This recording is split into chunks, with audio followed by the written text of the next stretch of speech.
minutes after entering the operating room to donate my kidney to my son, my grandson broke in with a secret that changed everything. By this time, the doctor was already preparing the anesthesia. I was lying in my robe. I see blue stuck to the skin.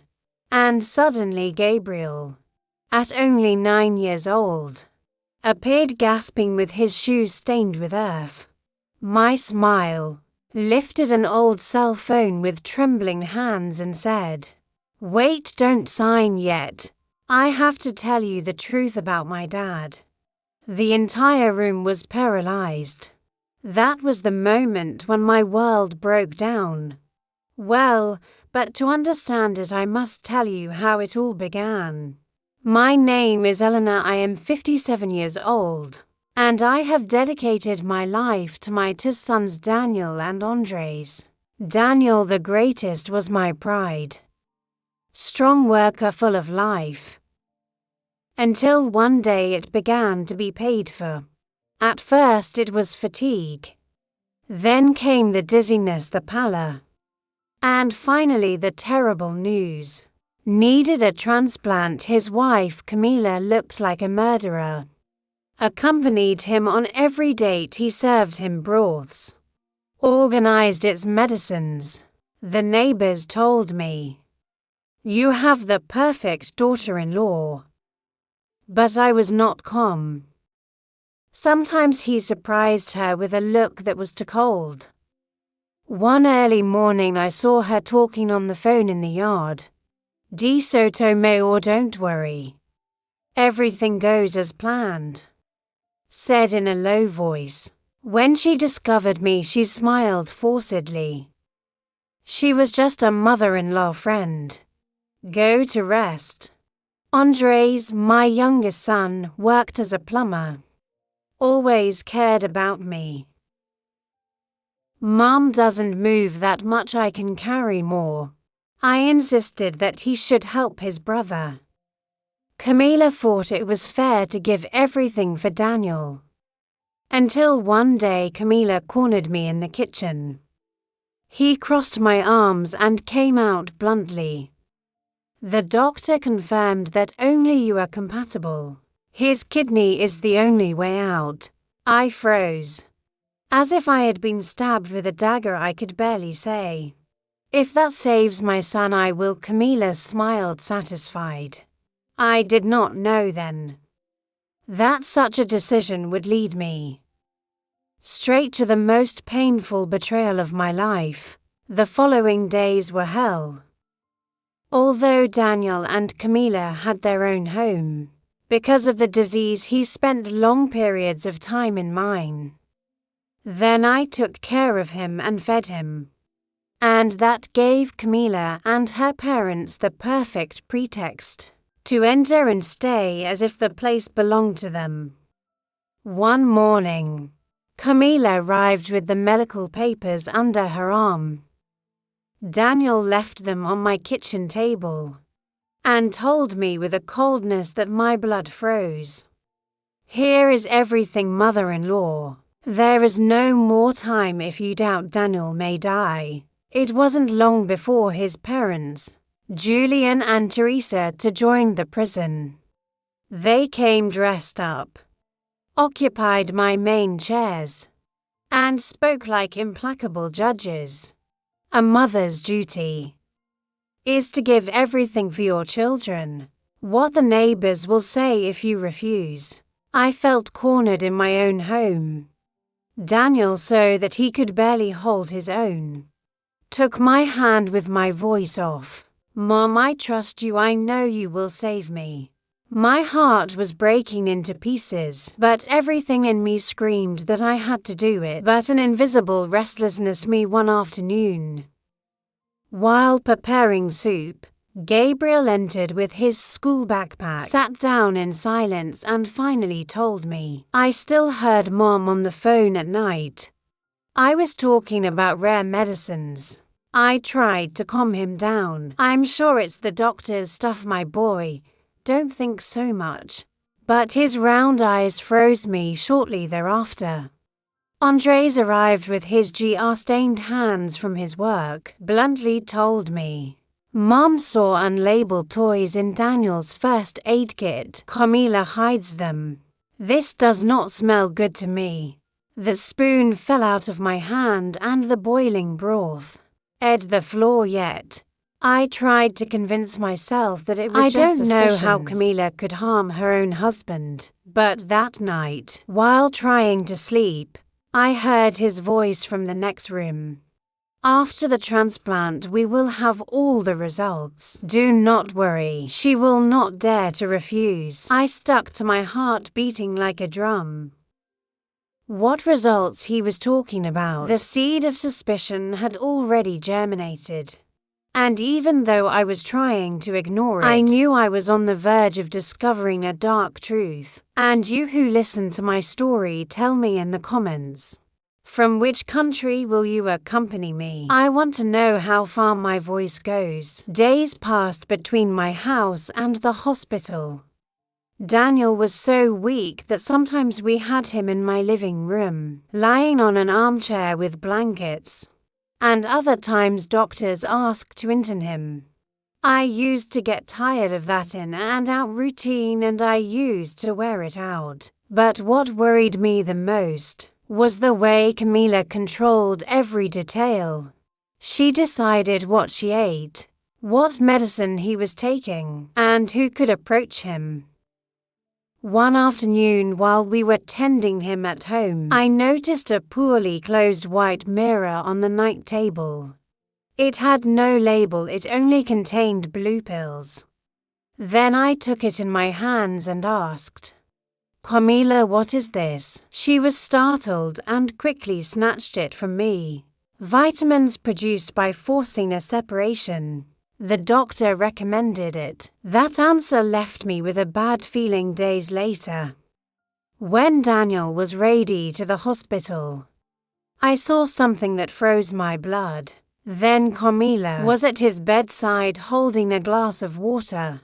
In a quick gesture, dropped inside a blue pill identical to those of the Colombian. Barely noticed my presence, faked clumsiness and spilled part of the liquid on the ground. What gave him? I asked in a trembling voice. A supplement, answered without hesitation, prescribed to strengthen his kidneys. Later I looked for the doctor on duty, checked the papers and told me for sure. There is no new supplement in your treatment. I felt a chill running through my body.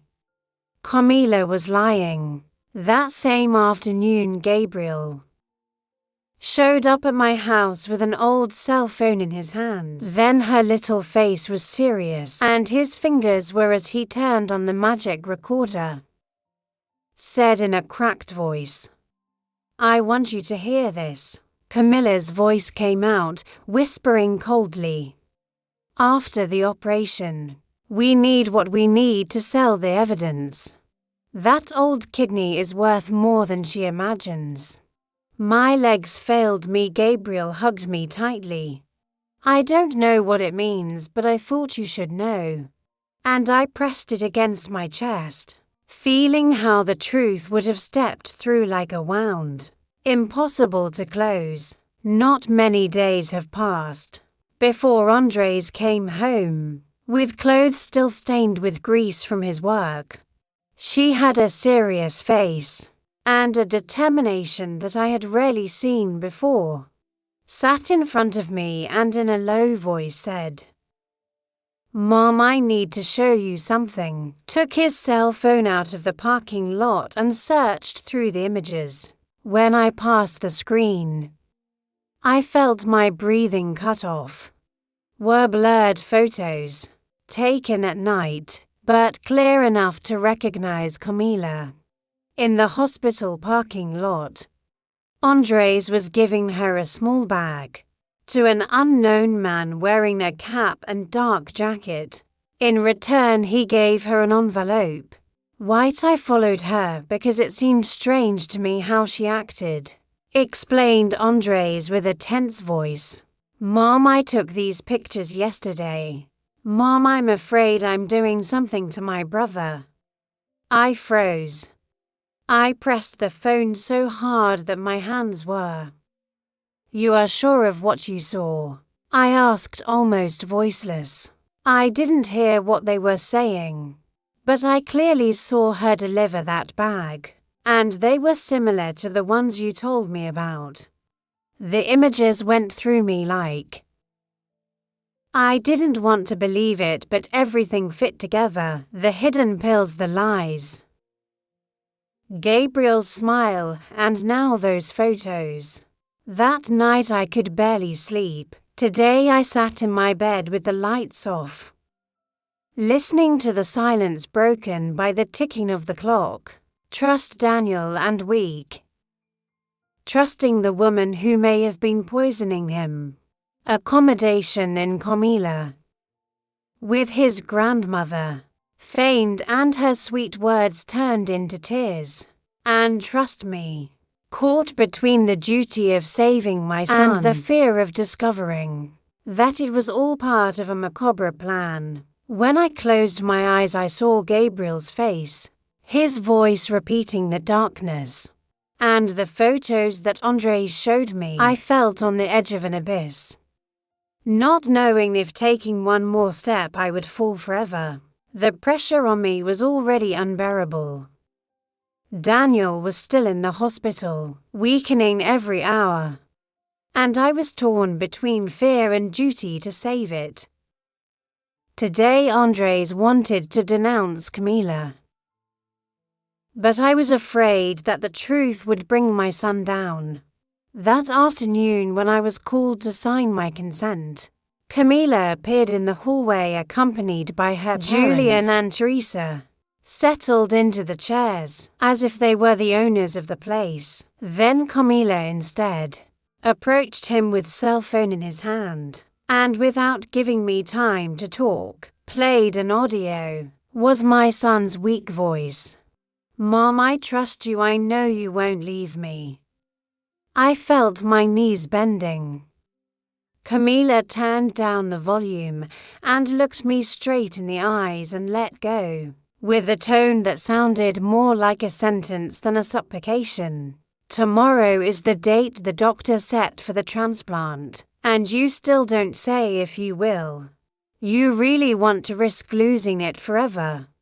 I beat my lips so as not to cry in public, but that night in the hospital room, I wrote my will with trembling hands. I left the house for Andres, and some belongings for Gabriel. I didn't know if at dawn I would still have a future. When the Camilla took me to the operating room, the screeching of the wheels to my ears, the smell of disinfectant turned my stomach. And behind me, Camilla walked like a watchful shadow, with that smile of triumph that froze me, more than the cold of the corridors. In a corner of the eye, I caught a glimpse of her delivering an envelope to a man in a dark jacket. I recognized it. Was the same as the photos that Andres had shown me. An icy sweat ran down my back. But I did not have the strength to survive. Perfection was already pushing the Camilla towards the operating room. The white light blinded me when I entered. The doctor prepared the anesthesia, and the beep on the monitor hit my chest like hammers. I was convinced that I was signing my death sentence. Suddenly the operating room door suddenly opened. The screeching resounded like a thunder. Gabriel burst in, panting, in a crumpled school uniform and earth-stained shoes. Gabriel held his old cell phone with both hands. Next to him, the policeman entered firmly, pushing the door until the walls shake. Gabriel shouted in a trembling but firm voice, "Please, everyone has to listen to this before it is afternoon." The officers stood beside him, with a severe look, as guardians of the truth that was about to come to light. The entire room was frozen. The doctor raised his hand, ordering silence. But Camilla from the hallway hit the glass desperately. And it was then, when my grandson revealed the truth, that would change the whole operating room was left in absolute silence. The left monitor kept marking his constant beep, but it seemed to resound like a drum of war. Then Gabriel, with trembling hands, turned on his old cell phone and held it in front of everyone. Camilla's icy voiced from the speaker, in the gloom. After transplantation, the results will be complete. That woman will not dare to refuse. This kidney is worth 100 times more than it looks. Dr. Ramirez, head of surgery, became ill. Nurses dropped tweezers handles. One of the policemen advanced one step forward. Mrs. Camilla, you are indicted for attempted fraud, medical and poisoning.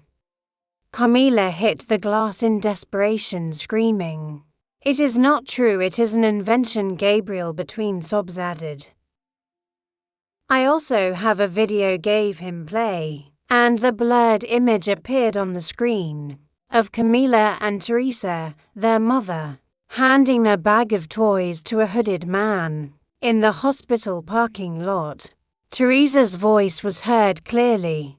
"With this transplant we will have the tests to sell the drug in the foreigner." Dr. Ramirez raised his hand firmly. "Stop surgery right now," he ordered. Then turned to his team. "Collect all medical evidence from this patient. We need to know what they have been giving him." The police officers entered and handcuffed Camilla and her parents. She twisted while Teresa shouted insults. Julian bowed his head in silence. Me still lying on the Camilla. I felt the air returning to my lungs. Andres ran up to me and held my hand. "You are no longer alone," Mom whispered. "This is over." Hours later in the recovery room, Dr. Ramirez explained the truth. "Your child did not need an immediate transplant, was being intoxicated with counterfeit medicines that altered his analysis and weakened him. Now that we have suspended them, we will initiate temporary dialysis and appropriate treatment. Has a good chance of recovering without losing its life." Tears came to me all at once. Daniel, lying on the bed next door, listened to everything with his eyes wide open. He turned to me with a broken voice. "Mom, I was wrong. I trusted the person who most. It hurt me and I almost lost you forever, Mom." I embraced him with all my strength. "Son, the important thing is that you are still here. I won't let anyone else hurt you." Then Gabriel approachedly, with his cell phone still in his hand. "Sorry for taking so long to speak." I lifted him up in my arms, squeezing him against my chest. "Not my child. You arrived just in time, you saved me." Days later, the newspapers headlined, "Clandestine drug network in local hospitals." For the people it was news, to me was proof that even in the midst of the cruelest betrayal, the truth finds its way. That night, back home, I looked at the dark sky and whispered, "Blood does not always make a family. Sometimes courage does it." And for the first time in a long time, I could breathe in peace.